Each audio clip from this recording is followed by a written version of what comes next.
Hi, my name is Gerhard Schwantner and welcome to Selling Power's Daily Report. Today we have the pleasure of meeting with Ray Green. How are you doing? I'm doing great. Could you tell me why is it that salespeople need a lot more business acumen today than ever before? Yeah, I can. And it's all in a word. It's about access to the buyer. And I think that we're finding that over the next 24 months, access to the buyer is going to be harder and harder. So with good business acumen that a sales professional can actually look at the client that they're calling on, they can tailor their pitches, be it voicemail, phone, or email, so that they show the knowledge of their customer's business and that they can demonstrate how their products or services can actually align with the strategies of the customer's strategic initiatives or impact the bottom line of their business. That helps them to get better and better access. So what you're saying, in other words, that if you want to get a greater share of the customer's wallet, you better understand where the money comes from that gets into that wallet. Absolutely. And you better do your homework, because I think customers are more impatient with us now about educating them on their business. So they want us to educate ourselves as we go in. And we have to understand and be able to talk the language of their business. And when we get into that selling process, it's a lot shorter than it used to be. So having good, solid business acumen, understanding that business, will really help you a long way. How do you distinguish financial literacy from business acumen? Okay. The way I describe it is that financial literacy is being able to look at an income statement, balance sheet, cash flow statement, and understand each line item that's actually on that statement.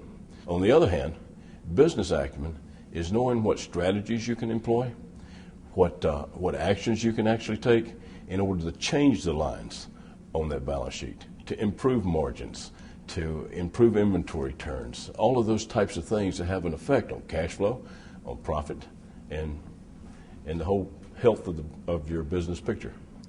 So where do salespeople normally get that understanding of the financial side, and where do they get the understanding of the business side? Well, I think it's our responsibility to really educate sales professionals on their business and help them understand their customers' business and where their products and services fit in.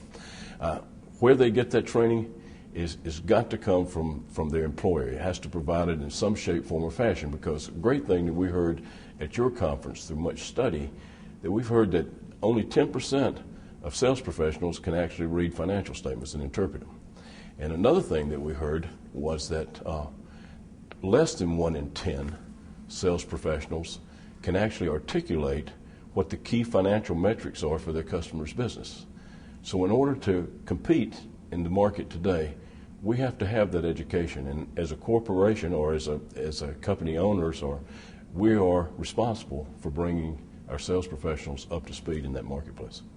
So what you're suggesting is that salespeople elevate the conversation from a mere transaction to a business solution. Yeah, it's much more consultative world as opposed to a transactional sale now. And if you want to be a trusted business partner, you have to understand your customer's business and where your products or services fit into that business. You can call it a higher level when you're doing that. You can talk the language of their business.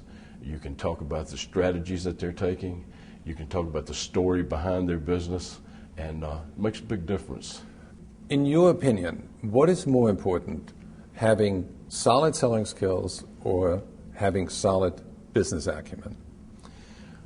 That's a very good question, and years ago I may have answered that much differently. But I think in today's marketplace, the key to being a partner with your customers is understanding their business. So business acumen, I would say, is far more important than sales skills. So what you're saying is that there's a lot more science involved today in sales than art. Yeah, much more. Thank you, Ray. We are going to continue our conversation with Ray Green tomorrow, where we explore how companies can bring their salespeople up to speed when it comes to business acumen. Hi, my name is Gerhard Schwantner, and welcome to Selling Power's Daily Report. Today we continue our conversation with Ray Green. Welcome, Ray. Thank you.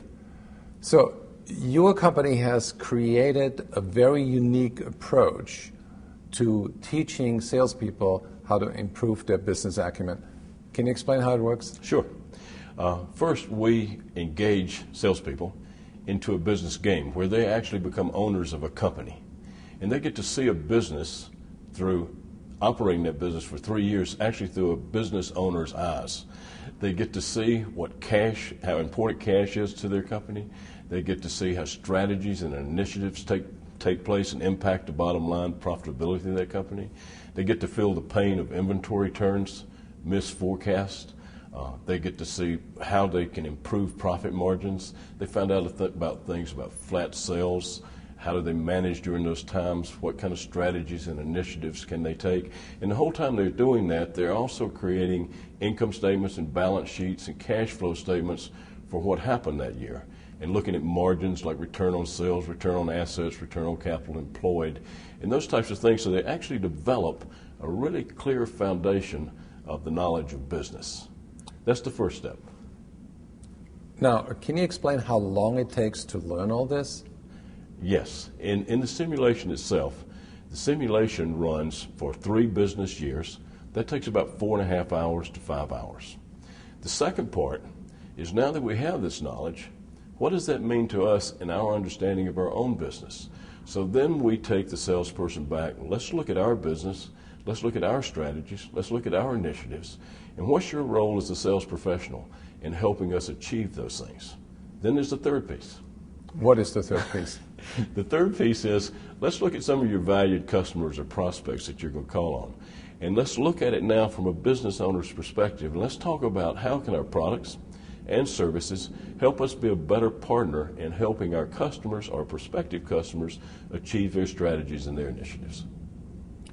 So what you're saying is that each decision that the customer makes has a financial consequence and changes the structure of the financial system. Absolutely. And you explain through the game and through the tension that you create in the game on how vital it is to follow the money trail. That is true. And tension is a great word, because we do create quite a learning tension when we play our simulation or our business game. We say we like to get you involved in it enough that we get you into so much trouble that you have to learn your way out. And that's the experience that salespeople have. Games are good for salespeople. So what are some of the surprises that people experience during the game? Well, I think that one thing that they experience is there's some tricks in the game. And cash flow is really hard for people to grasp, the importance of cash and the difference between profit and cash. And oftentimes the game is being played, and we do a terrible trick to our guys when they're going through the learning process. We've put them through some ups and downs of business. They've really had to take some strategies in tough times in order to increase cash, increase profits, pay down loans. Then we increase their sales. Salespeople, by their very nature, are really, really thrilled when that happens. And they can see this is going to be a happy day. Our sales have increased. And then expenses go up, right? Expenses go up. Demand on cash goes up. Accounts receivable goes up. And oftentimes some of our players will run out of cash in their most profitable year, and we say, sorry, you're out of business. And they go, can't be. We've still got plenty of orders. Yeah, but you don't have any cash. And then they have to really get the importance of cash being the lifeblood to a business, and cash really is king. And they start to look at business in a different way then. So the net result is that people look at a business much more critically or with more analytical eyes because they understand the dynamics. Yes, true. And if salespeople can understand their business, then they can understand their customer's business more. So it really relates back to the real world. Thank you, Ray. We are going to continue our conversation with Ray Green, co-founder of Paradigm Learning. And tomorrow we are going to talk about how business acumen training can improve a salesperson's understanding of their own company's financial situation.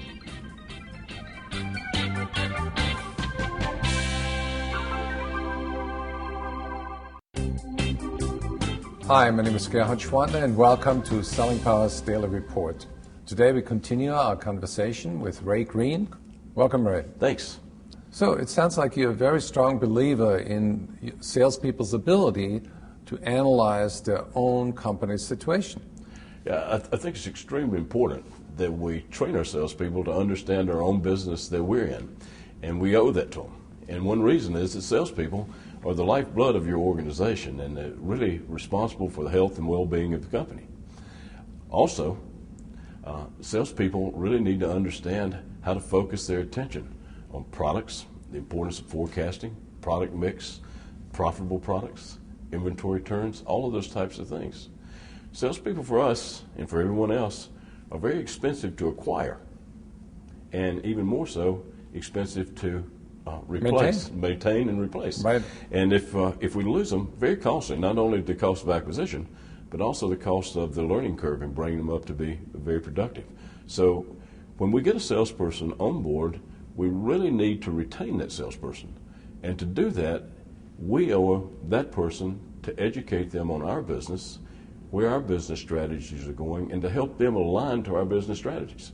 Because if we don't, we're bound to have some failures along the way, because we're going to be asking salespeople to do things that they're going to question. So we have to share our numbers of our business. We have to share why we're doing the things. Why is that important to the health and well-being of our business? It makes a lot of sense, because you want to have the salesperson as your business partner. And if you leave them ignorant about financial issues, you turn them into a business competitor unconsciously. Yes.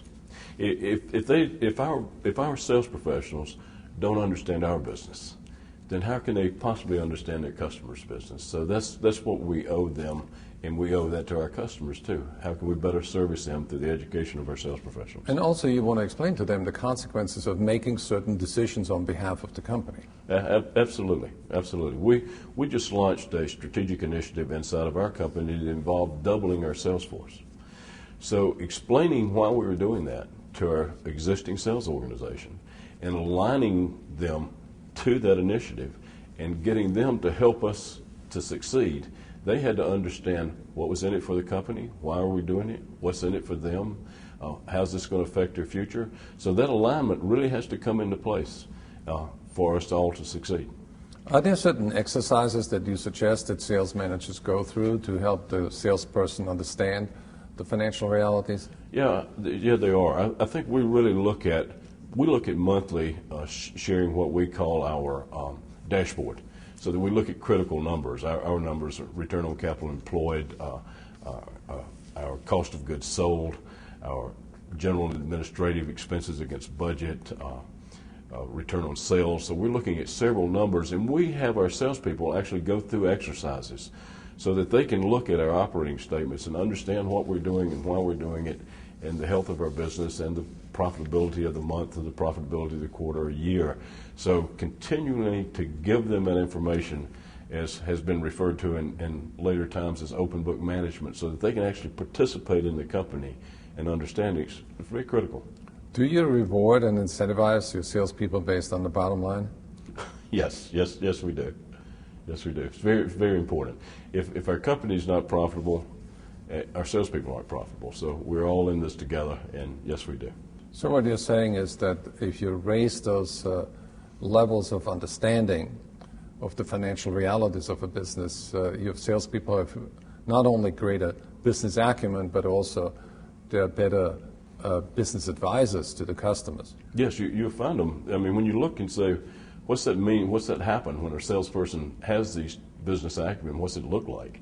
Well, you see them talking much more confidently to their prospects and to their clients about the numbers and about the financial realities of their business, and you'll also find them calling at a much higher level. Now, why is that important? It's when you call at a higher level, things seem to happen faster, and it really speeds up the sales cycle. Well, thank you, Ray, for all those insights, and if anybody wants to get more information, go to paradigmlearning.com. Thank you, Ray. Thank you.